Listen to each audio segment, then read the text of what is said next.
Hey, what's up Kaotap? This is Works and welcome to my channel.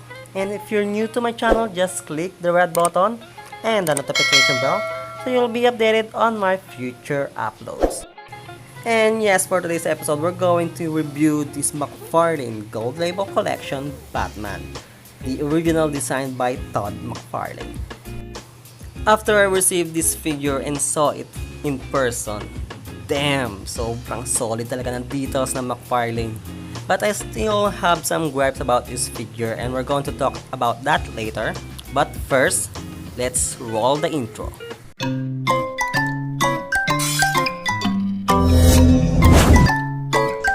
Batman.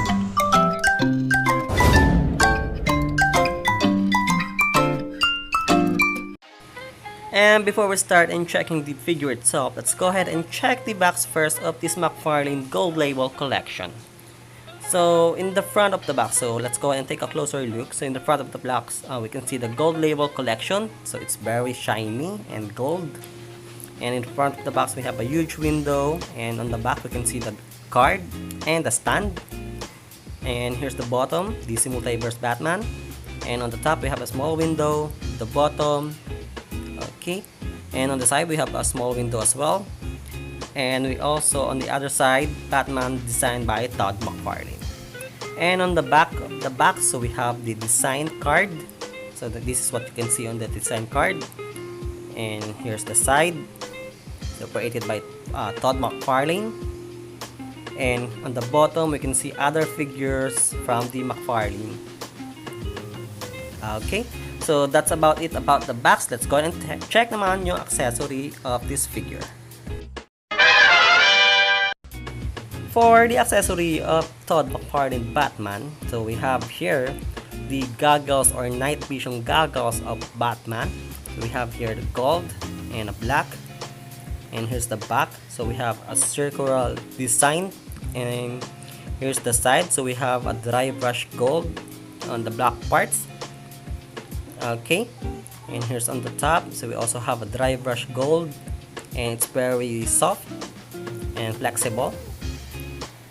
Okay, and we have here a knife or a dagger, so it's only a one color design and it's only a gold design, gold color. And here's the other one, same as the other dagger. Okay, and it's very flexible as well and very soft. Okay, so let's try to put this one on the back of Batman. Let's go ahead and grab Batman first. So for the goggles, so it's very easy to put on his head. Okay, so yan, napakadali lang yung ilagay. And for the dagger or knife, so it's very easy as well to hold or to put it in the holster at the back of Batman. Okay, so as you can see, napakaganda tingnan, especially on the front. So makikita nyo handle ng mga the swords or dagger. So that's the accessories of Batman. And here's the figure itself. So I think we're going to have a second version of Batman for the other accessories, because in the video of Todd Mcfarlane, nakita natin na meron pang other accessories na pinakita si Todd Mcfarlane doon sa video itself. And sinabi ni Todd Mcfarlane sa video na yung may goggles ay yun ang yung version 2 ng Todd Mcfarlane na Batman. But there's also another Batman that we're going to have a knife, a batarang, and a bat grappler. So siguro makikita natin sa mga susunod na buwan. So I think that will be going to be another version of this Batman itself. But let's go ahead and take a closer look to the figure itself. So as you can see, napaka-solid talaga ng details sa to, but I still have some gripes about this figure. Okay, so let's focus the camera first or remove the goggles so makita natin yung mukha ni Batman. So yan, so as you can see, napakaganda naman nung head sculpt niya, but there's some part na awkward ako, lalo na doon sa ears niya.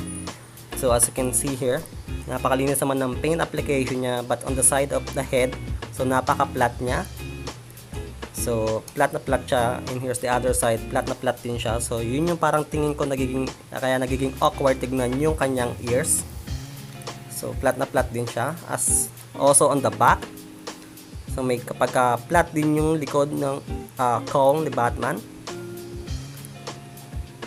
But for the other dito, so malinis naman yung paint application niya, but the forehead is parang sobrang laki. So parang sobrang laki ng forehead niya, as you can see here.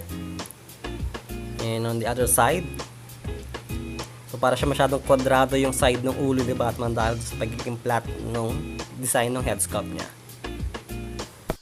Let's remove first this knife or sword para makita natin mabuti. So as you can see, here's the back. So ito yung lagayan ng sword or dagger ni Batman sa likod. So hindi siya natatanggal, nakadikit na siya sa likod. Okay, and for this side of the cape, so medyo hard plastic siya, but yung dulo is sobrang lambot.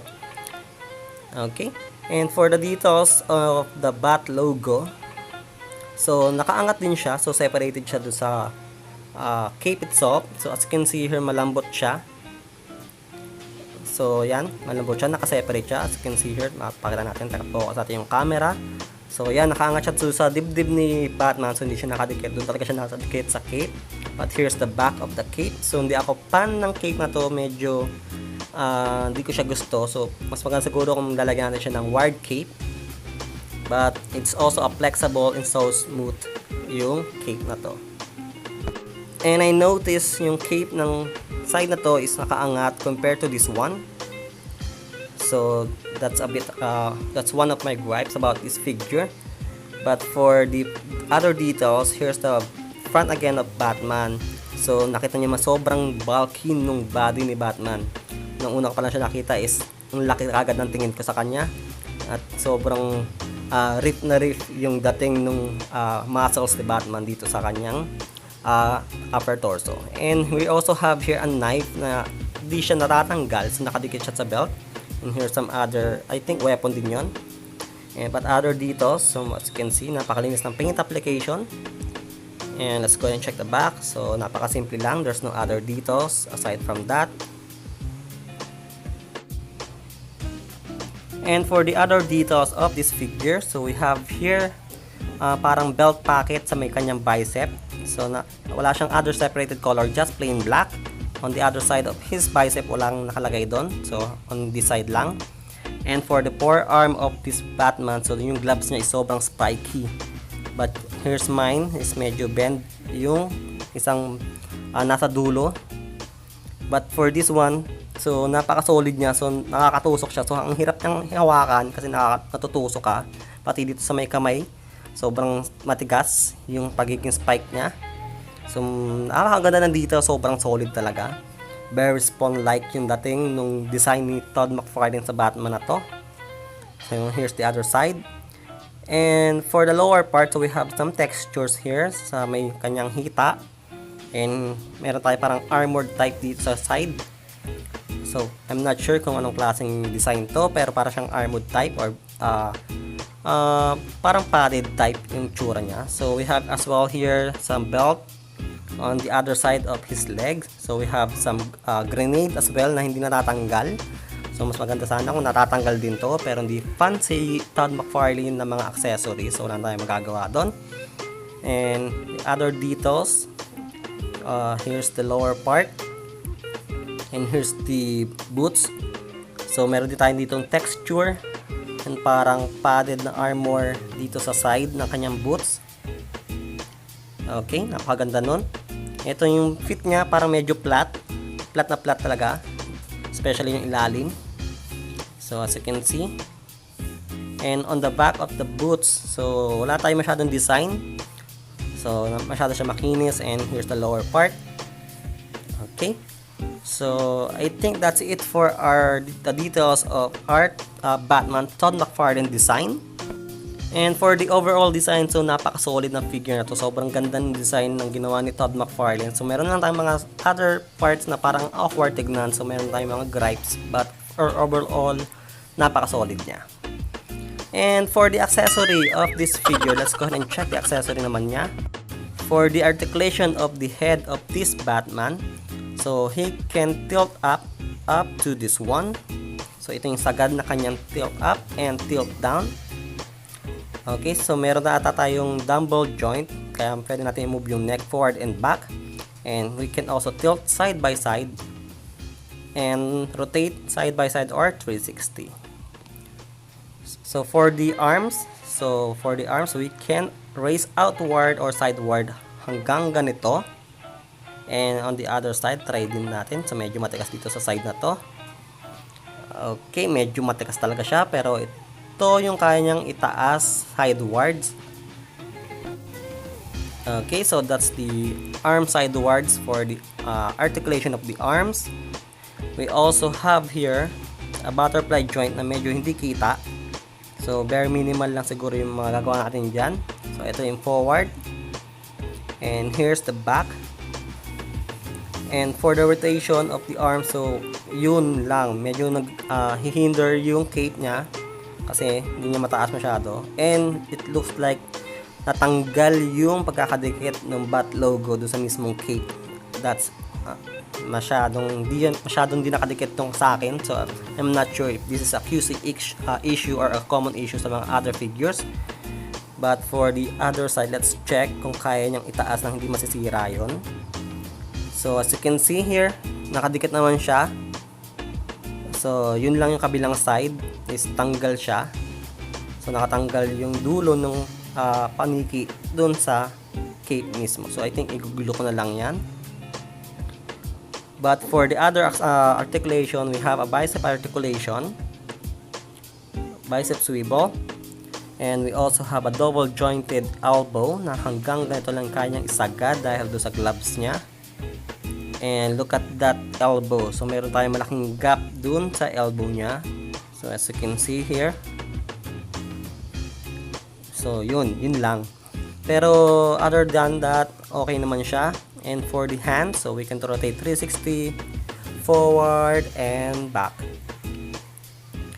And for the articulation of the body, so here's some other gripes about this figure. So yung forward or crunch forward niya or side by side is minimal lang, or yung movement ng upper torso niya is minimal lang, especially on the crunch forward na halos hindi mo magalaw yung forward ng crunch niya.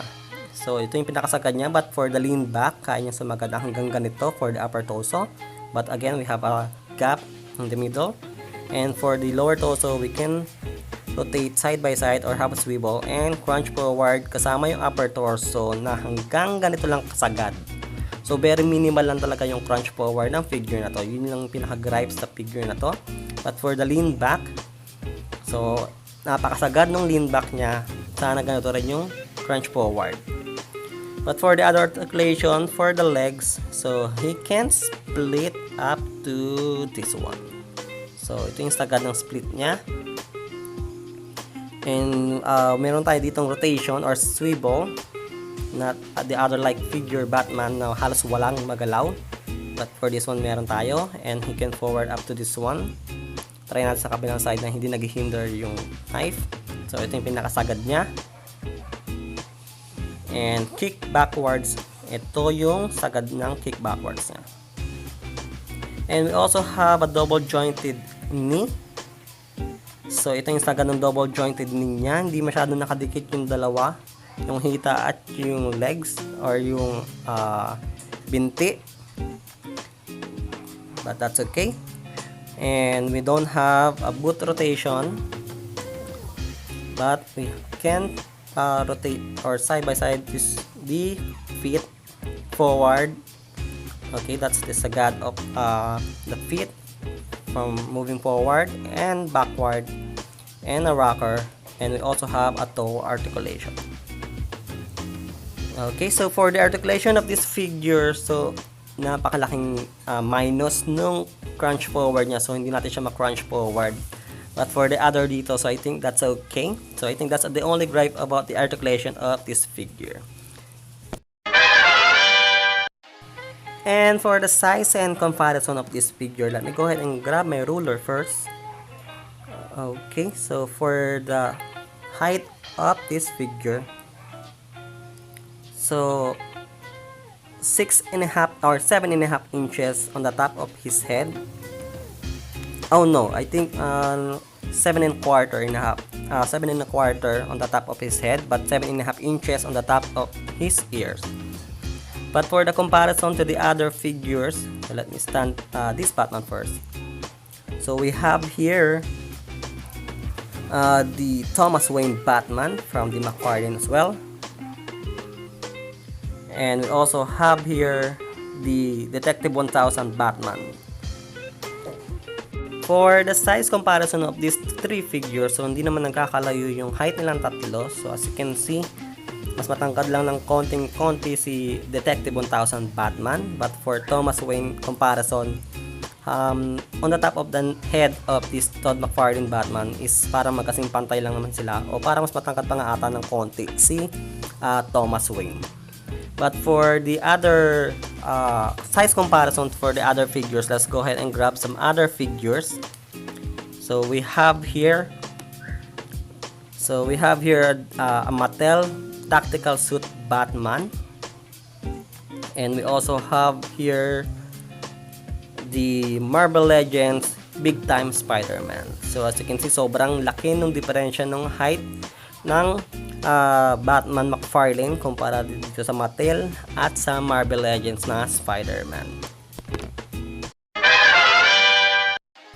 And there you have it, Kaotap. That's our review for this Mcfarlane Gold Label Collection Batman designed by Todd Mcfarlane. So for this figure, so for the details, so sobrang solid ng details niya, but I have some few gripes about the head sculpt of this figure due to some parang awkward siya tignan yung ears ni Batman. But for the overall look of this figure is napakaganda, pero siguro mas maganda pa rin kung hindi ganito itsura nung cape niya.